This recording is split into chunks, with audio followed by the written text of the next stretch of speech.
Słucham? Można przejść przed profesorami. To już zależy od profesora.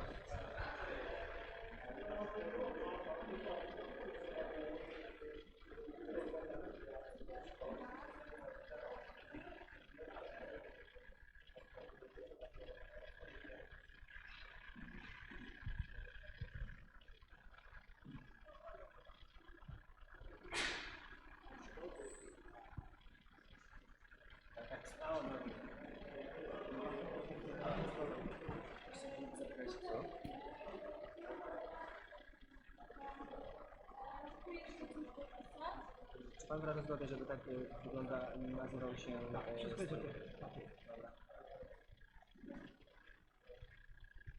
Dobra, to ja idę jeszcze tam zobaczyć. No, odpal go. On już działa, tak? Dobra, okej.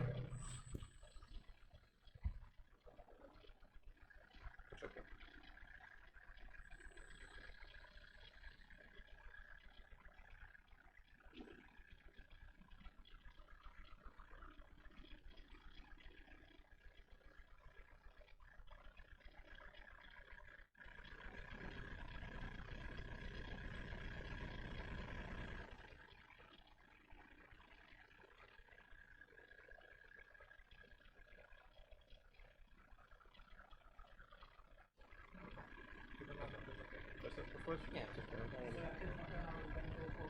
Lewy, prawy to... także już. Dobra, dziękuję bardzo. 1, 2, 3.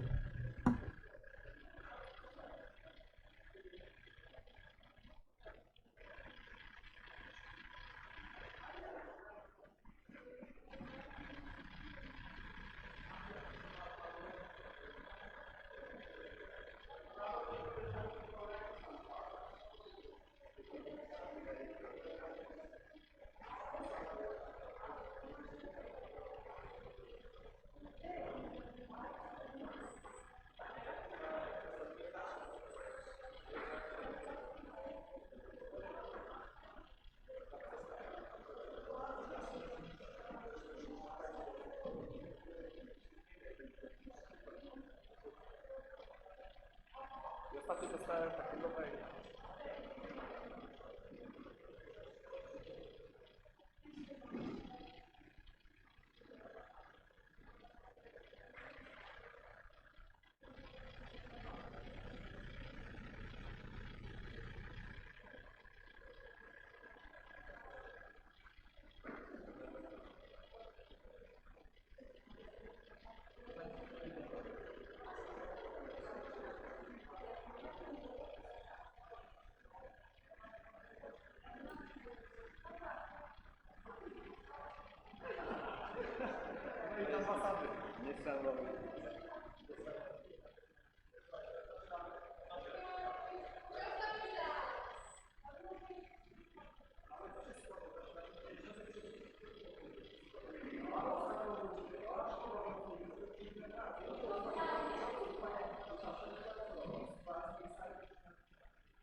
All right. Good morning. Everyone is hearing my...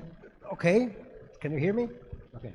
I am not a comedian or an actor, so I don't know what to do with this thing.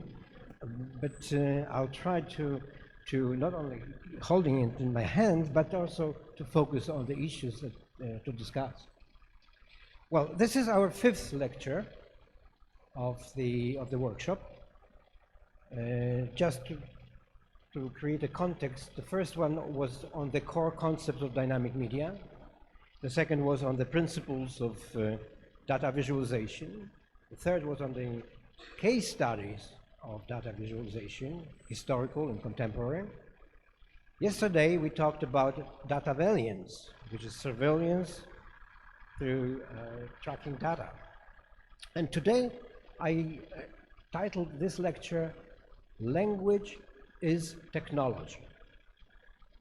And I absolutely understand that this is a controversial statement, because language, by many linguists and philosophers, is considered not a technology, is considered native to our mind, to our brain, human organism. That's why I would like to discuss it today with you. We will start with a very light animation I found on YouTube, which actually visually summarized the concept of the technology and language workshop. I'm going to present it to you for the pleasure of your viewing.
Okay, so this is the goal of Technology and Language Workshop: to observe, to investigate the technology of communication and how that changed the language and the way people communicate, create communities, create societies, and so on and so forth. I hope today there will be no exception to that rule, that we are discussing that. There's no one truth to the topic, that we need to engage our critical thinking in discussing the issues of language as technology. Let me begin with a timeline.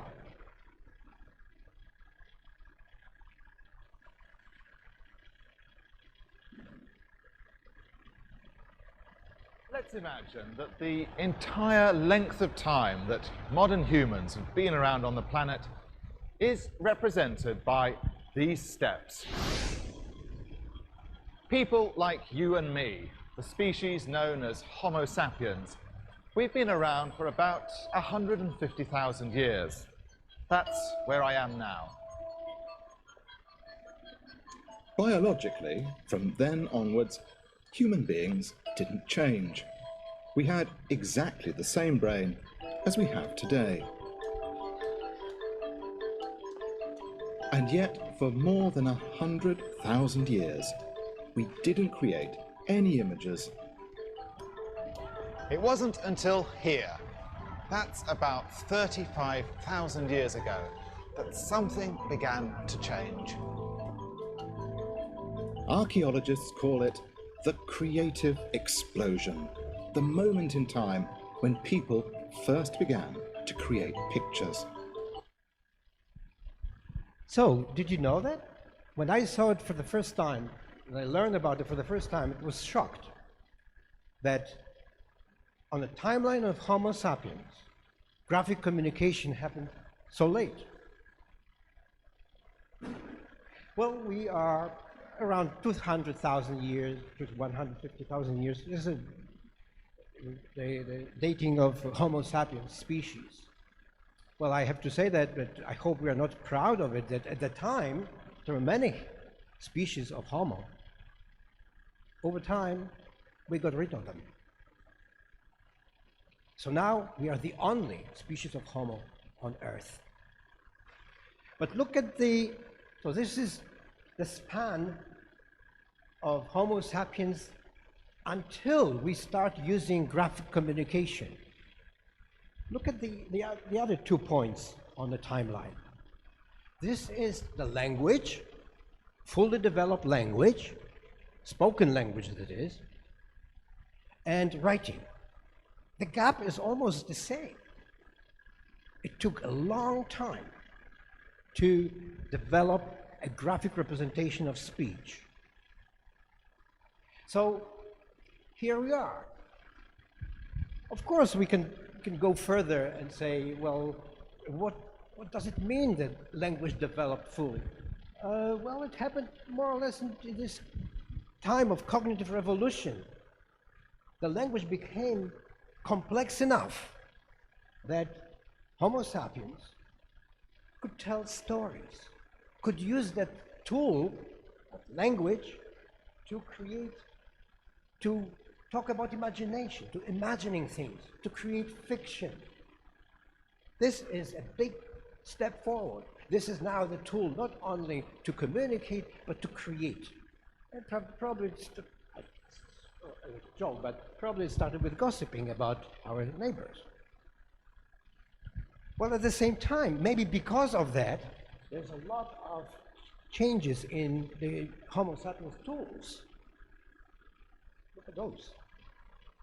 Bows, oil lamps, bows and arrows, needles. That's why Homo sapiens moved from Africa and then went everywhere on Earth. Because they were able to communicate and create other tools. There's, of course, a big point of agricultural revolution, and then off charts will be industrial revolution. I mean, first scientific revolution, industrial revolution, information age, and the age of artificial intelligence. That's the beginning. This is more maybe the augmented age. Stanley Kubrick created this beautiful metaphor. I hope you remember it from this classic movie, Space Odyssey, about tools. Tools, even primitive tools, and very complicated tools, they have something in common. And he grabbed that in this one metaphor, beautiful metaphor.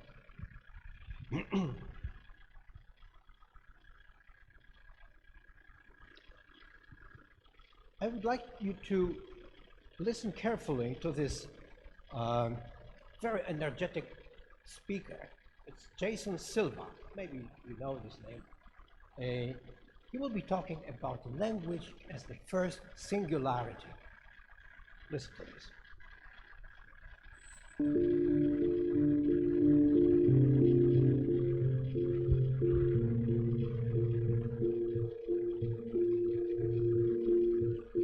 So, Kevin Kelly, the co-founder of Wired Magazine, has this wonderful idea about how the emergence of language was actually the first singularity, right? In other words, the world on the other side of that line after language emerged would have been unimaginable to the creature standing on the other side of that line, right? Trying to explain the nuances of a Shakespearean sonnet to an ape are simply unimaginable, right? This is inconceivable. We simply lacked the wetware, right? So language, what is language? Kevin Kelly says it's a tool that allows the mind to know what it's thinking, right? It turned a feral mind into a tool that could now think with purpose and deliberation, right? Language allowed us to create a virtual world in our heads and pull the present forward to meet that. The ability to design, to envision, to plan, to imagineer was a natural consequence to the emergence of language. Again, a tool that allows the mind to know what it's thinking, right? Language has to do with sentience. Before language, there was no self-awareness. There was no self-consciousness, right? Language came about as a kind of vortex of self-mirroring, right? It's language and self-awareness is kind of like plugging a video camera into the TV, aiming it at the TV, and then seeing the engulfing infinity, right? The recursive infinity loop that gets formed. And man, I don't know, I find that idea to be astonishing. And when you really think of how it transformed the mental operating system, right, you can see why Kelly would call it the first singularity. Language. We don't really know how it happened. I mean, I wish I could offer you some serious theory, linguistic theory about the origins, but we do not. I don't have an access to a good linguist here, but I think I want you to sort of imagine, to follow my argument here, because there's a difficult to say the first stages of development of language, spoken language. We do not fossils. The spoken language didn't leave any evidence, physical evidence. We know more about dinosaurs than the language. I mean, you know that we don't know a lot about dinosaurs. But let's imagine, let's discuss that. Some propose that the language was first, the origin of the language was a sign language, a gesture. You see how I gesture? Possibly just a residue of the ancient language of signing.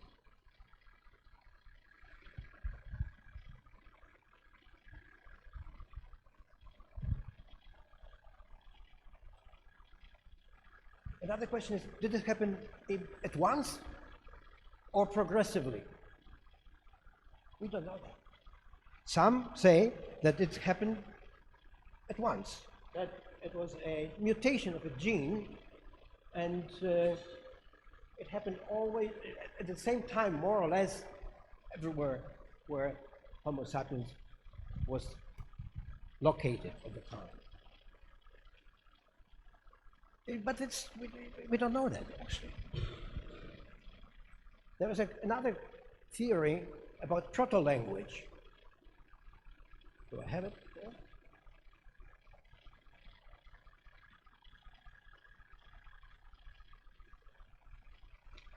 I try to sort of split that. I'm not going to read that. Just, if you want, you can read it yourself. But let's follow the argument. This is the gene, FOXP2, which is currently called a language gene, but not many linguists actually follow that idea. But there is currently observation that this gene is in charge of connecting our muscles around the mouth and vocal cords with certain parts of the brain which are in charge of the language. And maybe that is this gene which was instrumental, so to speak, to develop language. But we currently know a little. But I would like you to imagine that indeed the language started as a sign language. I was mesmerized by the TED presentation of this artist. I would like you to pay attention for another few minutes. She will explain in gesturing the language of motion in one particular sign language, which is ASL, which is American Sign Language. She will create a beautiful metaphor to music. What's that?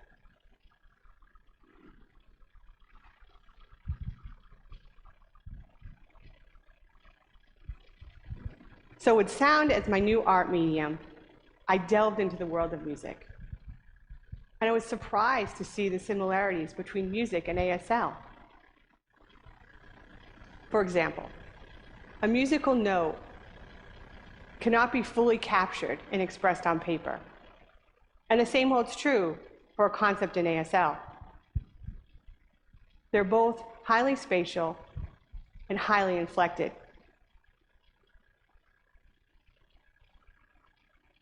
Meaning that subtle changes can affect the entire meaning to both signs and sounds. I'd like to share with you a piano metaphor to have you have a better understanding of how ASL works. So envision a piano. ASL is broken down to many different grammatical parameters. If you assign a different parameter to each finger as you play the piano, such as facial expression, body movement, speed, hand shape, and so on as you play the piano, English is a linear language, as if one key is being pressed at a time. However, ASL is more like a chord. All 10 fingers need to come down simultaneously to express a clear concept or idea in ASL. If just one of those keys were to change, the chord, it would create a completely different meaning. The same applies to music in regards to pitch, tone, and volume. In ASL, by playing around with these different grammatical parameters, you can express different ideas. For example, take the sign to look at. This is the sign to look at. I'm looking at you, staring at you.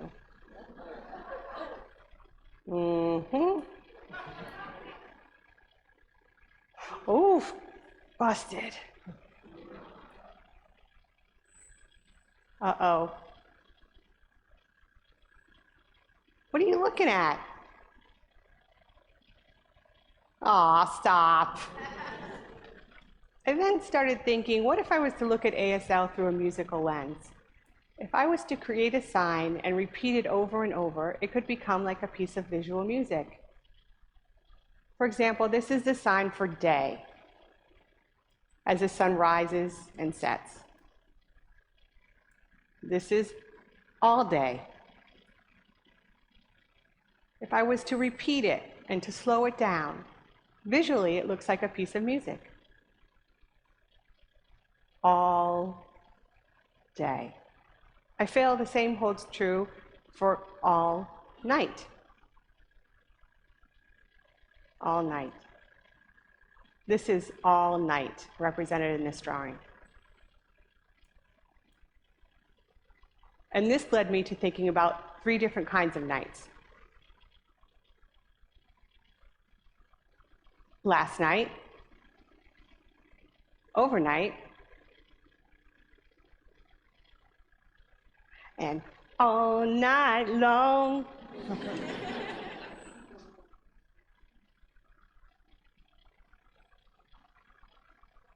I feel like the third one has a lot more musicality than the other 2.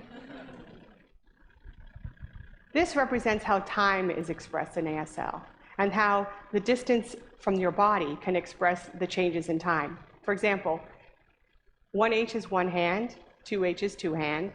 Present tense happens closest and in front of the body. Future is in the front of the body, and the past is to your back. So the first example is a long time ago, then past,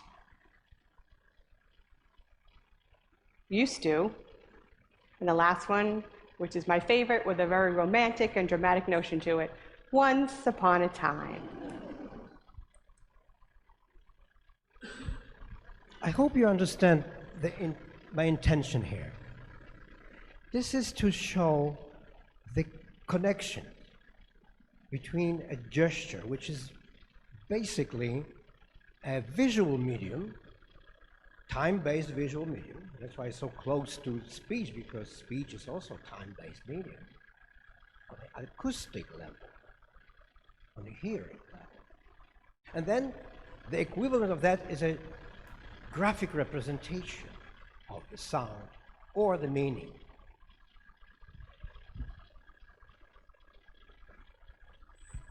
If you go into more serious diagramming of those concepts, so here what we have, I call it type of communication. If you have a better title, let me know, because I just created this diagram about 3 days ago. Acoustic versus visual. This is depending on the channel where a signal is transmitted. Remember our first lecture about models of communication? This belongs to the channel of communication, acoustic and visual. At the very beginning, both were ephemeral. By that I mean that there need to be a contact between two people, addresser and addressee, at the same time, at the same moment, the same place. Because it was the only way to do that. But then, look at the visual, created graphic language. This is more or less Ice Age in Europe. You know, remember those cave paintings? They are not paintings really, they're diagrams and timelines and proto-writing. So the graphic language is the first attempt of decoupling ephemerality. By that I mean that the message can be transmitted through time and space without the presence of the addresser. And again, I'm referring you to the diagram I showed you during our first meeting, the Roman Jakobson's narratology model. I hope you remember that. So, but look at the gesture. Look at another path here, gestural to sign language, because it creates the fully developed spoken language. So that's why this is one of those concepts that gestural sign language was before the spoken language. It makes sense because acoustically, at the same time, humanity, Homo sapiens, created music, and if you combine music with gesture, you have dance. Dance is also the medium of communication. But then we have eventually spoken language, graphemes. The sounds articulated in a so complex way that we can actually put together meaning into very short units of time. We call the words, right? And then we put the words into sentences, and the sentences into paragraphs, and so on and so forth. By the way, the spoken communication is reduced more or less to 6 to 9 words, approximately, the sentence. And then the whole history of imaging spoken language, how to image it, how to create a truly precise equivalence, graphic equivalence of spoken language. That's the story of writing. That's the beautiful, we don't have to, this is not very well represented here on this diagram, but this is what happened. We had phonemes, eventually we have graphemes. In the meantime, the graphic language, the proto-graphic language from Ice Age Europe creates geometric abstract signs. The scientists found similar marks everywhere. We don't know what they mean, but this is not just a painting. They mean something. These are the things which eventually created proto-writing, from which we have pictography, ideography, and eventually syllabaries and alphabetic language.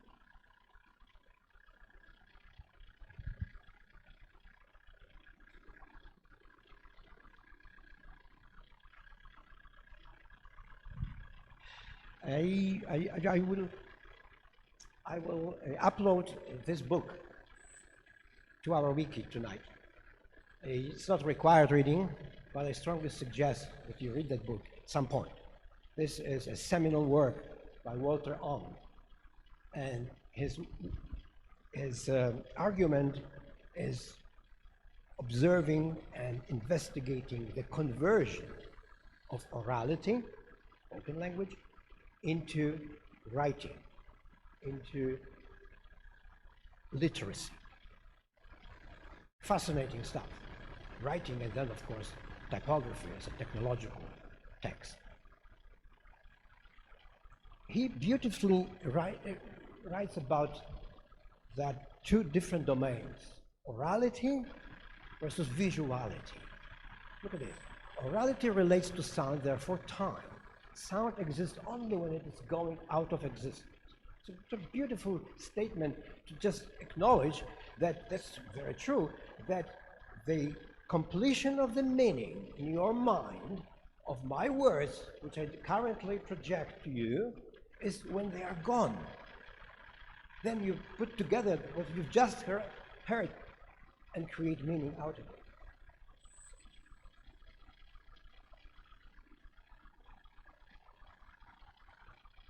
He uses the term interiority and says that the sound has a unique relationship to interiority comparing to other senses.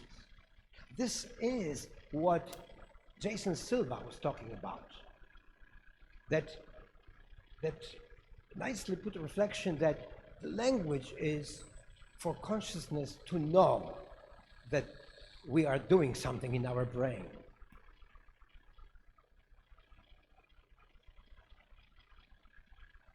And this is one of the most beautiful sentences in the book. Hearing can register interiority without violating it.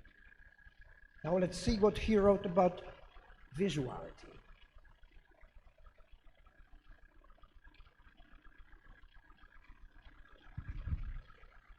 Sight isolates, sound incorporates. Sight situates the observer outside of the view. And by the way, we need to make a choice.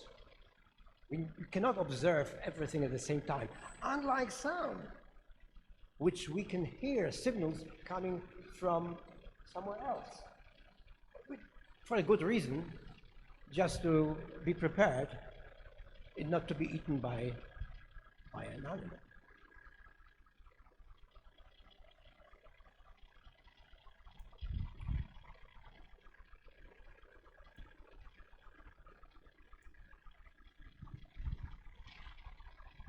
Another beautiful quote from Walter Ong. When I hear, I gather sound simultaneously from every direction. I'm the center of an auditory world, which envelops me. The same kind of experiences are actually impossible with a visual medium. We have certain moments of emergence, but it's always by choice, and we always can shut our eyes. We cannot shut our ears. I mean, with headphones, yes.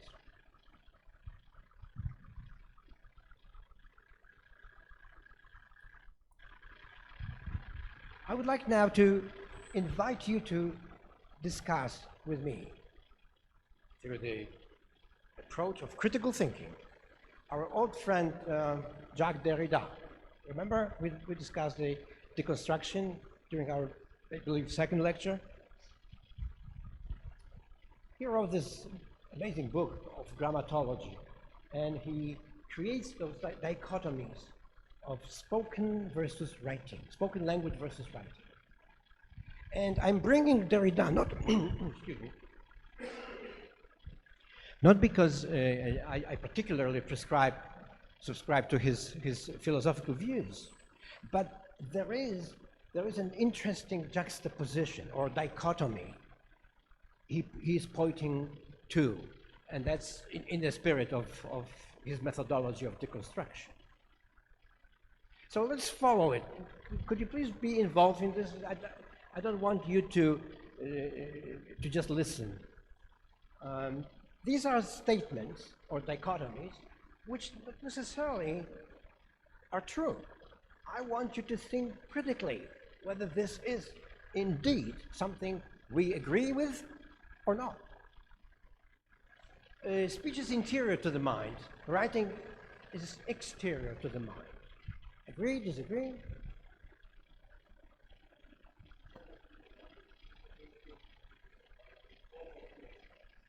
Almost yes, because it comes from the spoken language.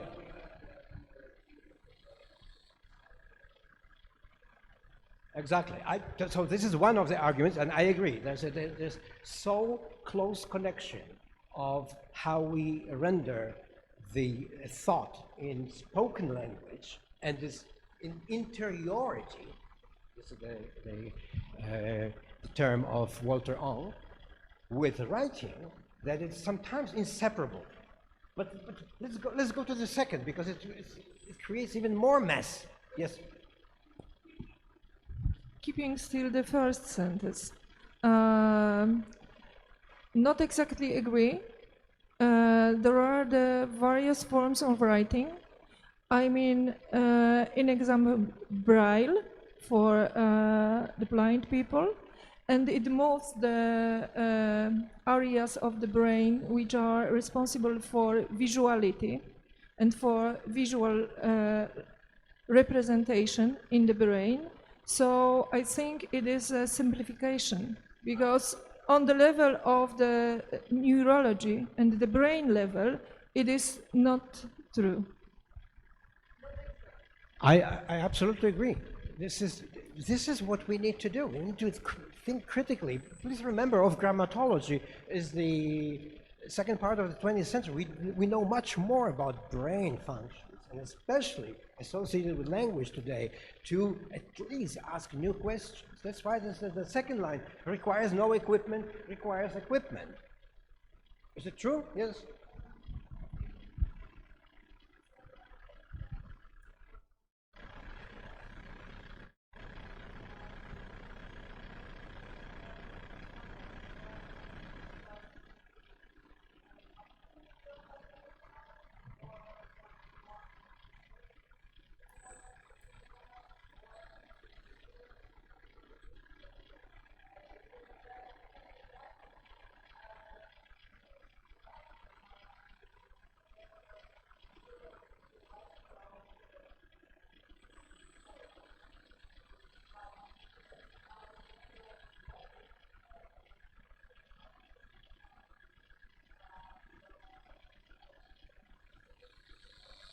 Right. This is brilliant. I like both arguments. One is, of course, the argument of using technology to help processing the speech. But another one was very good one. Say it to requires no equipment. Say it to someone who cannot speak. We have that equipment. We take it for granted. But it's a very complex equipment, if you can say it, about the organic, about the organs.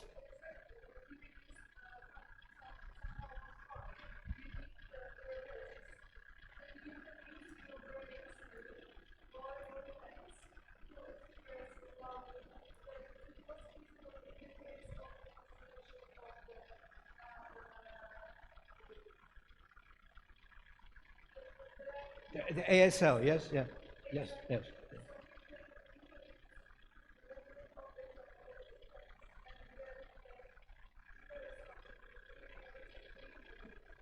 Right.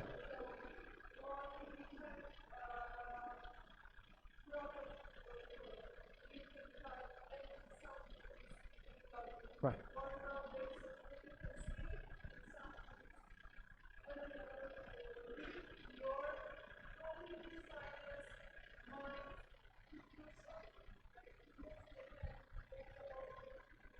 Yeah, this, again, yes, please, Olga.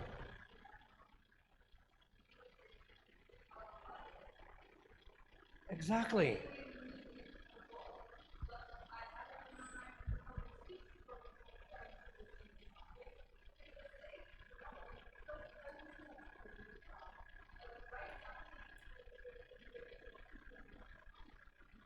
Right. I agree absolutely. I think that he also meant something else, that a requirement for writing is not only a pen, it's the ability to understand what graphemes are, you know, this process of learning. I think he means that because I think this, the third line is also sort of, I want your opinion on that. Spontaneously learn, cultural constructed. Well, if this was spontaneously learn, I would like to learn Japanese today. I mean, we all would like to use Japanese in this very school, right? We can't, except Mr. Podolsky. So, I'm not sure. Cultural constructed language comes from the mother who talks to the baby. Isn't it true? I'm not sure. Yes. Right, but it is not that spontaneous, really, right? It is a structure.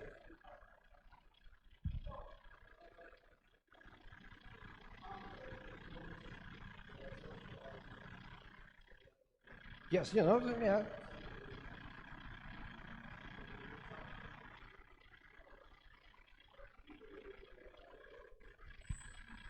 Exactly, yeah, I agree.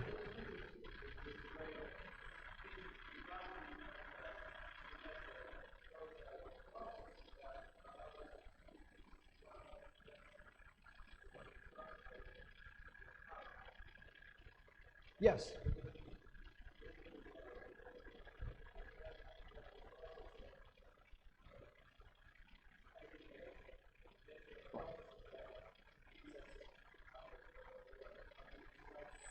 Like writing. But I would argue that this is just a degree of structure, right? So yes, writing is more complicated. That's why the babies need to live some time, then to go to school, learn that. Maybe, yeah, go.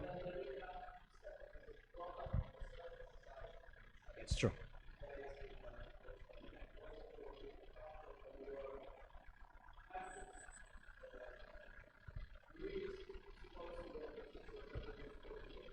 Yes, exactly. And then acquire the first language, second language, third language. This is a very good point. I'm glad that everything is cultural. Yes, everything is cultural. So, unfortunately or fortunately, it doesn't matter. Derrida is an example of a certain kind of culture. When he means writing, he means alphabetical writing, not non-alphabetical writing. Yes. Yes, exactly. Do you agree with natural-artificial dichotomy? That is sort of the background of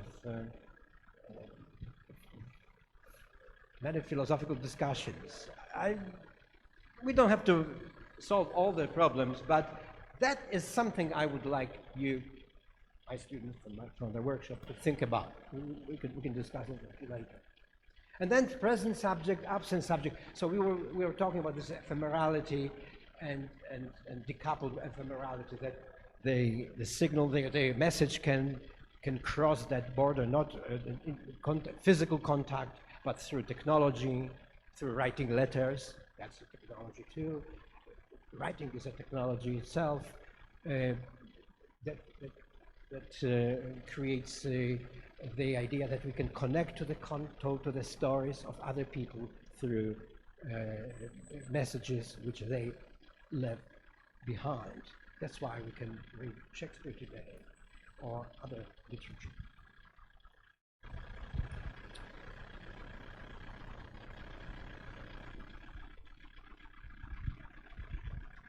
There is another interesting thing about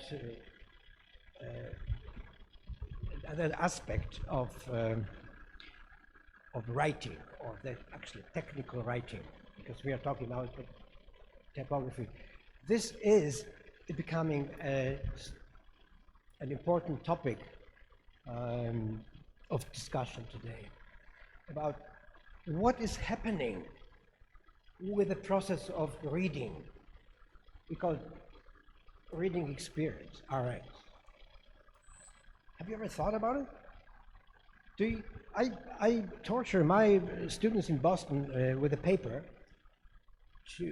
that they need to articulate their first significant experience with text. You know, like you read something and you didn't realize that you're reading 6 hours and you're hungry, but you don't feel it because the story grabs you so much, or something like that. It's less and less of that, isn't it true? I'm glad to see you, Ms. Raab. You will say something about it. I know that you're interested in that topic.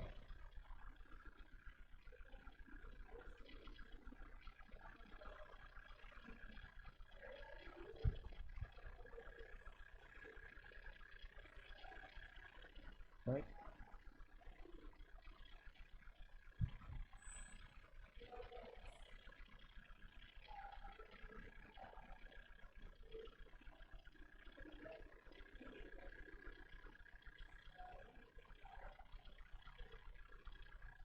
Yes.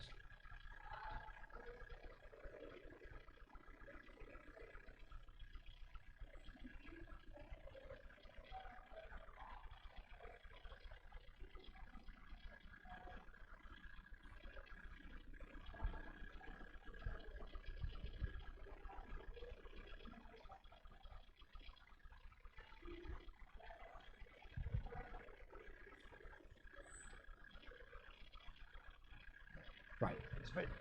It's very good that you connected that to the current technology of readers, of acquiring text.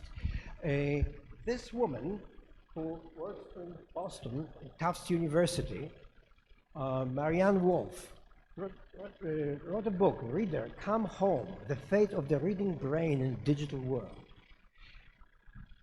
The process of reading, which was always on some physical substrate, paper, papyrus, vellum, was this special kind of processing thoughts. And that's why I like very much your argument that it was a special medium.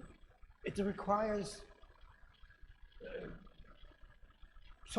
you have to do it alone. You need to plow through text alone. You need to go and find the meaning in it. That's currently maybe distracted by various possibilities of text readers, and of course, you know, text to speech, speech to text aids, and so on and so forth. So what she's doing, we cannot discuss too much of it.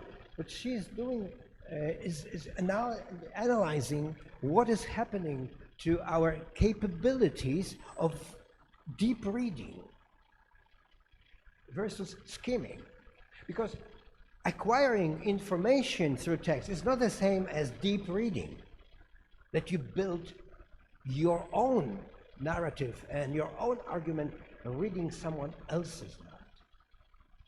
That's a very, very potent topic and potential problem. There are a lot of methods, or at least experiments, trying to alleviate that problem, trying to help people read for various reasons and for sometimes technological reasons. I don't know, have you ever heard about spritzing? That was developed for extremely small displays like a Google Glass. Of course, remember Google Glass, right?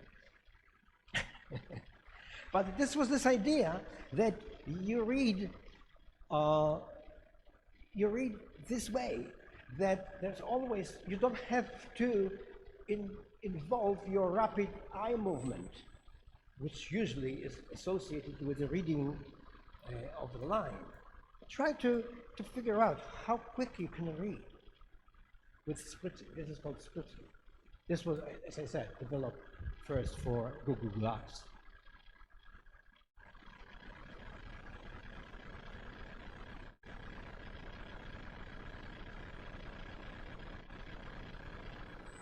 Did you see this? It's amazing, isn't it?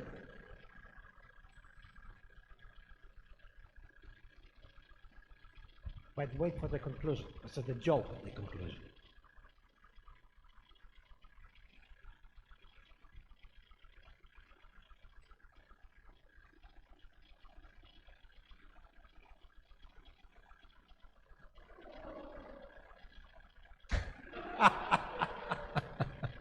I thought it was very funny.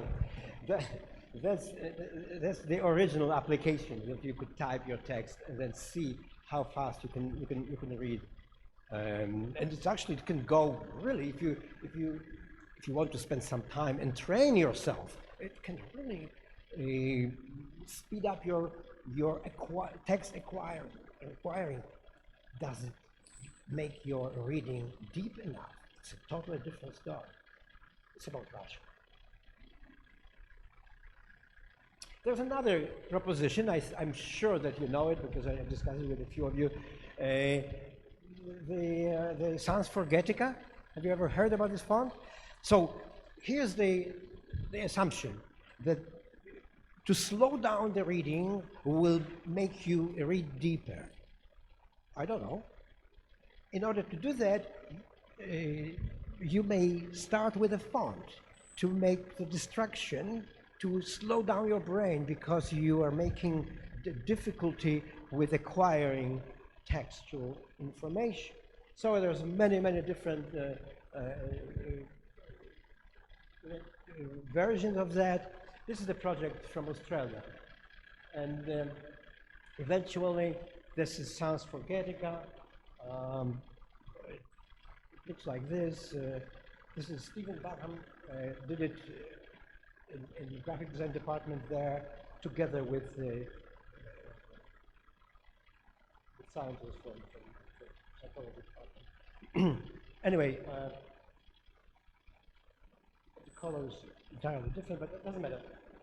This is the whole font. Strange. There's even, especially the slant, which is sort of counter italic slant. But you know, I would argue, I don't want to create the feeling that you think that I'm negative toward this experiment. I think the experiments are important. I would like to see the real scientific results of testing of it. That would be proof or not of that concept. They never published any serious scientifically conducted proofs of readability. On the other hand, our brain itself is wired so beautifully that yes, you can even read this distorted font, and that's amazing thing. Please do not give credit to yourself. Give credit to the DNA. Okay? Read this. If you know that, you know what I'm talking about. Read this.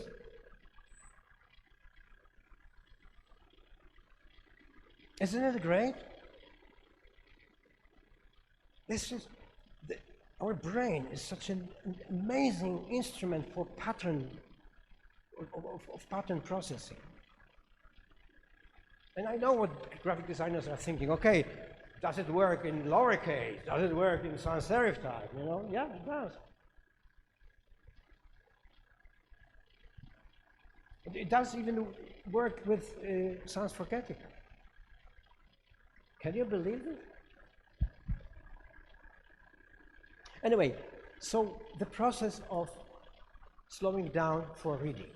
There's another cry that we are losing ability to actually human conversation because we are using technology to make a conversation.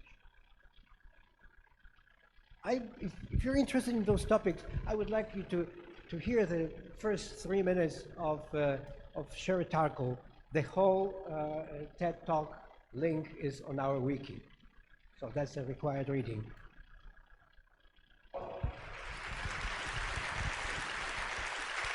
Just a moment ago, my daughter Rebecca texted me for good luck. Her text said, "Mom, you will rock." I love this. Getting that text, it was like getting a hug. And so there you have it. I embody the central paradox. I'm a woman who loves getting texts, who's going to tell you that too many of them can be a problem. Actually, that reminder of my daughter brings me to the beginning of my story, 1996, when I gave my first TED Talk. Rebecca was 5 years old, and she was sitting right there in the front row. I had just written a book that celebrated our life on the internet, and I was about to be on the cover of Wired magazine. In those heady days, we were experimenting with chat rooms and online virtual communities. We were exploring different aspects of ourselves, and then we unplugged. I was excited. And as a psychologist, what excited me most was the idea that we would use what we learned in the virtual world about ourselves, about our identity, to live better lives in the real world. Now, fast forward to 2012, I'm back here on the TED stage again. My daughter's 20, she's a college student. She sleeps with her cell phone. So do I. And I've just written a new book, but this time it's not one that will get me on the cover of Wired magazine. So what happened? I'm still excited by technology, but I believe, and I'm here to make the case, that we're letting it take us places that we don't want to go. Over the past 15 years, I've studied technologies of mobile. Okay, she's referring to Connected but Alone book. She wrote another one recently, Reclaiming Conversation. This is an interesting case.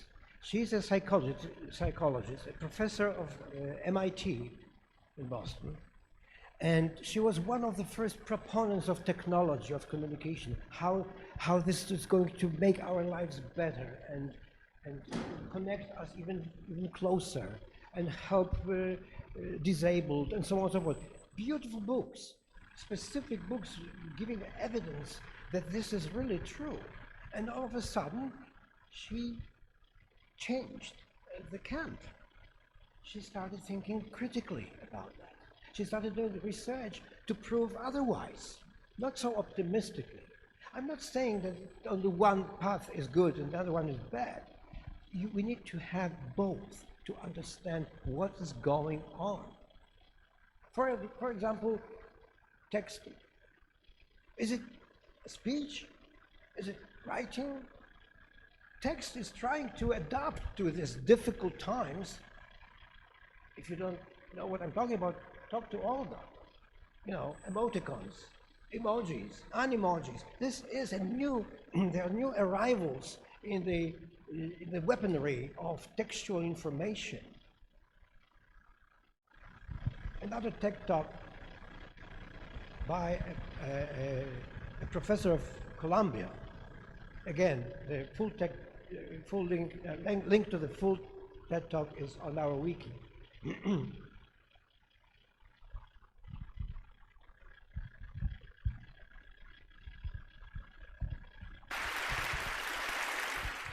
We always hear that texting is a scourge. The idea is that texting spells the decline and fall of any kind of serious literacy, or at least writing ability, among young people in the United States and now the whole world today.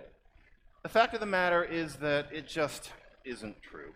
And it's easy to think that it is true, but in order to see it in another way, in order to see that actually texting is a miraculous thing, not just energetic, but a miraculous thing, a kind of emergent complexity that we're seeing happening right now, we have to pull the camera back for a bit and look at what language really is. In which case, one thing that we see is that texting is not writing at all. What do I mean by that? Basically, if we think about language, language has existed for perhaps 150,000 years, at least 80,000 years, and what it arose as is speech. People taught. That's what we're probably genetically specified for. That's how we use language most. Writing is something that came along much later. And as we saw in the last talk, there's a little bit of controversy as to exactly when that happened. But according to traditional estimates, if humanity had existed for 24 hours, then writing only came along at about 11:07 p.m. That's how much of a laterally thing writing is. So, first there's speech, and then writing comes along as a kind of artifice. Now, don't get me wrong, writing has certain advantages. When you write, because it's a conscious process, because you can look backwards, you can do things with language that are much less likely if you're just talking. For example, imagine a passage from Edward Gibbon's The Decline and Fall of the Roman Empire. The whole engagement lasted above 12 hours till the gradual retreat of the Persians was changed into a disorderly flight, of which the shameful example is given by the principal leaders and the Serenus himself. That's beautiful, but let's face it, nobody talks that way. Or, at least, they shouldn't if they're interested in reproducing. That...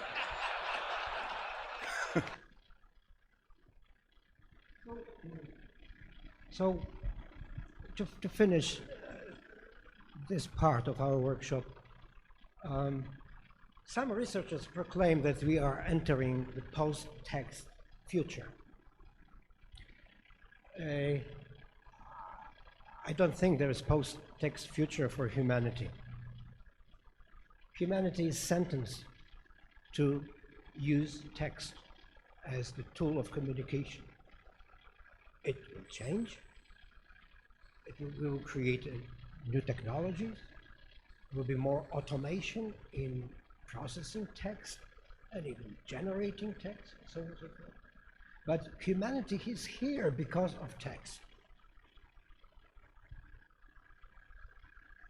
Wilhelm Flusser, a philosopher and, in my opinion, one of the most engaging and important philosophers of media of the 20th century, wrote about that kind of investigation, about the role of text, the role of writing, and he actually commits to two major turning points in human culture which we will not escape.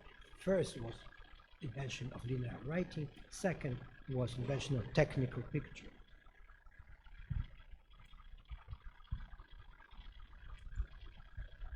I don't know with what I should leave you today. What kind of thought, eventual thought, final thought you should take from this lecture. I truly believe that as consumers of text, as consumers of visual communication, we don't have to even ask those questions. We can just live, buy a new app, wait for goddesses and gods of Adobe to send you a new version of Adobe Suite. But I believe that as producers of visual communication designers, we need to put all those important issues of cognition, of deep reading, of deciphering meaning from text, and text itself, how it changes, and trying to adapt to a new situation, very seriously. Not only in ourselves, but observing our users, observing people for whom we work. Remember about those questions, important questions. Thank you very much.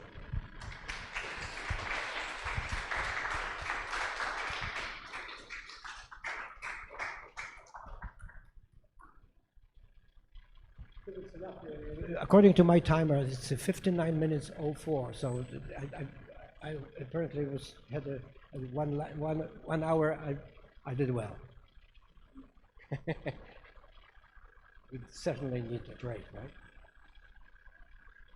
What we are doing.